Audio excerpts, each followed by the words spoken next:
Hello, humans, and welcome to another episode of Gen X Gamer. Let's catch up with Amico. Guys, I have the final piece of the puzzle, right? For years now, probably since 2020, I've been wondering, what's that missing piece of information that I don't have, and why everything went so belly up in the Intellivision Amico proposal. Why I didn't get my sweet, delicious wood grain. It was a dream. When it first started, I was for it. I was for it like everybody else. Then I saw the business proposition. And in my line of work, I'm in the show me business. You need to show me what you say. And then all of a sudden, the numbers were not adding up. 2 and 2 didn't equal 4 anymore. And that's when I became a detractor, if you will, one of the haters. But guys, all this time I've had several theories, hypotheses, whatever you want to call them, of why the console never came out. I am, from everything that I know, right, and I am deeply researched in this subject, right, from everything I know. Tommy Tallarico would have spent every single last dollar to make that console come out. They drove him out of the company, right? They took him out. Leadership took him out because they knew exactly where he was going. He was going to spend every single dollar that they had raised in order to make the console. And they couldn't have that because that was never the proposition. Everything was revealed, and a big shout out to the No Swear Gamer out there because he's been putting out Amico content. And it's in one of those videos that he made that I got the final piece of the puzzle. This company was never meant to succeed in the way that most people thought. The contract that they signed for manufacturing, that famous contract, $150 million credit line for production, whatever it wasn't ever that, right? And that is the biggest reason why this console never came out. That proposal was so bad that they would have been better off placing a sports wager in Vegas. The odds would have been better. Trust me, I'm a numbers guy. The numbers would have been better. How can I tell you this with confidence? Because it was a sucker's bet from the beginning. You put $1 million deposit thinking that you were going to get 100,000 units commitment at retail with purchase orders. Are you insane? Atari wouldn't do that now. Evercade, name the small company, Mod Retro, would not sign that deal right now. And they're bigger companies than Intellivision Amico ever was. Intellivision Amico was a company pretty much on paper. They rented buildings. But it was a house of cards built on a bad contract. A bad contract can destroy a business. A bad contract can also destroy your investments. And you have two very bad contracts here that completely destroyed anything that could have been, right? And there were some great ideas, guys. Let me tell you, my biggest regret is not getting my Biplanes t-shirt and my poster. It was a poster that I ordered. I'm sorry. I really like this artwork. There were several good ideas in the Amico concept. You're not crazy, right? If you wanted this to come out in the beginning, like I did, a lot of people wouldn't admit that they were excited when the first announcement came out. I was. I wasn't a detractor when it was first announced. It wasn't until they asked for money and they started giving out investment numbers that just, they lit up my brain. At that point, I didn't even have a business, degree. My degree was in something completely different. But I was always, interested in that. And I was like, no, this doesn't make sense. And I broke it down. I remember making a video breaking it down and what have you. But I was still missing a piece of information. And it was that contract. It is that contract that from the very essence, from the very beginning, that would not let the company succeed. Many people think it was the loans by Sudesh and the other loans, the predatory loans that some people call them, that employees and other people made to the company. It wasn't that, right? It wasn't that. This company was meant to be flipped. And I believe where they went wrong, maybe they were a little naive, and this happens sometimes in business. People have big ideas, but the business plan is lacking. When you don't have a good business plan, when you are not prepared, you're burning money. And it's easier when you're burning somebody else's money, aka the investors. But let's go back to this business plan. What were they going to do? Well, they probably had an investor lined up, and from everything that I know and everything that I hear, they did at that time. And any business investor, guys, any venture capitalist has a team. Even if they're doing vanity projects, people are not just willy-nilly dealing out $50 million, $30 million. No, they're rich for a reason. They are rich because they are good with money. And any investor, any venture capitalist has a team behind them, right? And absolutely any business analyst that would have looked at their contracts, because you have to do your due diligence if you're going to buy a business. You have to look at their books. And as soon as you look at this contract, you're like, nope, this is a house of cards. There is no way that you can sell these many units at retail, especially during this time.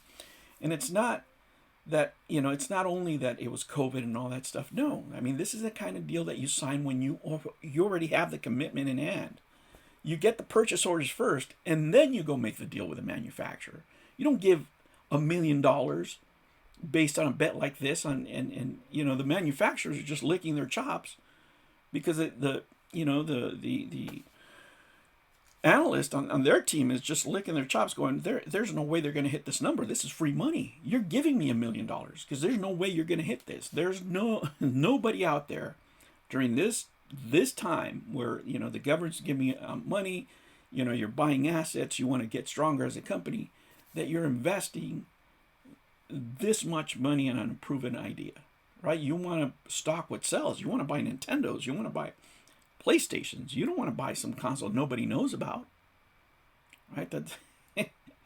And if you're going to you can stock them for free. You can put them on consignment. You're not going to pay for them in advance. You're not going to write purchase orders for them. So they were never going to hit that target, guys. And the target was, once we hit 100,000 orders, the manufacturer's going to pay 70%. They only had to pay 30%. And that they had the budget for, allegedly, at that time. Maybe with fundraising and what have you. So it was never going to happen. So when the, a team at the other side look at these deals, they're like, nope. And that's when the fundraising started, right? Because they couldn't sell the project anymore. It became a different monster. But at that point, you had already signed that contract. And you signed the contract just so you could say that you had $150 million worth of credit, whatever, which wasn't really the case, right? That's when it gets into scammy territory, right? It's, in business, if you want to do it to a business, business on business, right? You're selling to another corporation, okay. But when you're selling to people, when you're selling something that you know has absolutely no worth, it has a very different name. It does. Now, besides that, we have, I think the North Sawyer Gamer, and guys, go watch his videos. He's done some great detailed work. But one of the questions being raised is, why don't they, distribute some of this money to investors that have invested in the company? Well, guys, there's a couple of things, and I'll refresh your memory for you, things that we've already talked about in this channel. One of them is that right on the investor's video, people forget about this, but there's a line, right? There's a line where it is said plainly, you could lose all your money, so do your due diligence, something to that effect. But there's a disclaimer right on that investment video. It's also on the Edgar papers. It's also on the investment papers. Now, the way this deal is set up for investors is that the managing entity, or the manager, CEO, CFO, whoever is assigned to manage the funds for this investment, gets to decide where they go. Not the investors. There's no vote. They decide, right? He decides, say, okay, we're going to pay ourselves first. And that has always been the case. It doesn't matter what you think about this deal. These people will not lose money, right? They lost some money. And as soon as they saw Tommy, spending too much money, they said, that's it. We are not spending anymore. Take the checkbook off of him. He's no longer the CEO. They pushed him out of the project. He lost control. right? So even if you wanted to make the console, he no longer had the muscle to do it. It is my belief and knowledge based with the people that I've talked to that he would have wasted all the money trying to give you that console, right? So, and I'm not defending Tommy in any way. I'm just telling you what I know for a fact, right? He would have bled the company dry trying to make those controllers work. And unfortunately, if I was on the other side advising, the people who own the company, I would say, no, do not invest in this. He doesn't have the money to make this work. There's not enough funding. And worst of all, you don't have the talent. It's self-evident that you don't have the talent to do what he wanted to do. If you think John Alvarado is going to make a console, you are out of your mind. You are out of your mind. He can't even make biplanes. What a disaster that was, huh? That's the quality of work we're looking at. We're looking at cornhole. We're looking at just oh my God, it's just been a clown show, absolutely. But at the root of it, a root of all that was that contract. A bad contract can kill great ideas. And when I'm talking about great ideas, you may say whatever you want. These ideas, have been around for a while, but Tommy was the one out there putting them out.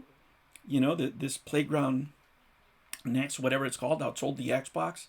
That was the idea. That was the heart of the idea, right? When we talk about codes in a box, right? Key cards, hello, Nintendo. Lighted consoles.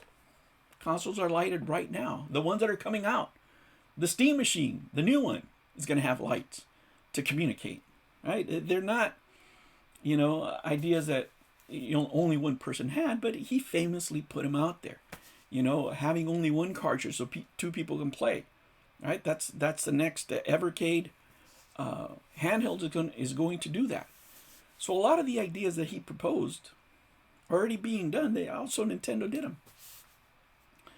So it's just, how would I say, it's bittersweet. Like, I got this knowledge now, right? It finally clicked, and I haven't had the chance.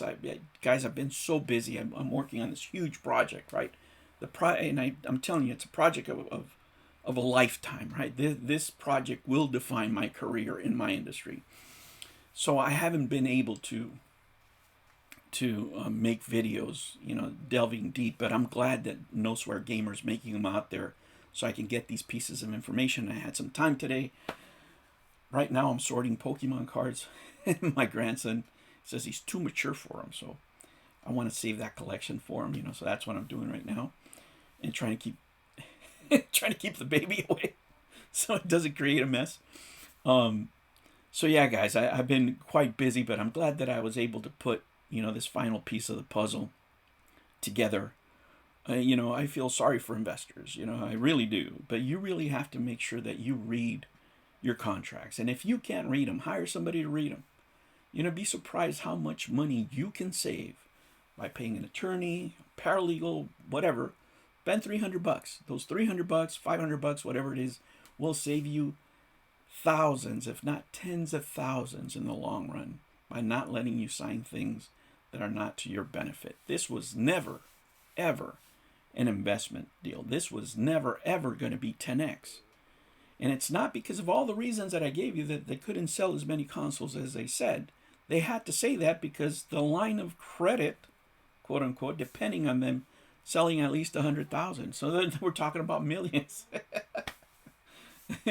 which is insane, right? But what could have been, what could have been if they could have kept it simpler? What could have been if they would have had a good business plan? Well, it would have been the Playground Next. And there it is, success. More than the Xbox. The ideas, the core ideas, the foundations were great. The execution was terrible. Terrible contracts and not a very good business team, I have to say. You don't agree with me? Here's the evidence. No console and no money, at least for the investors. Some people did get some money, though, and we know who that was.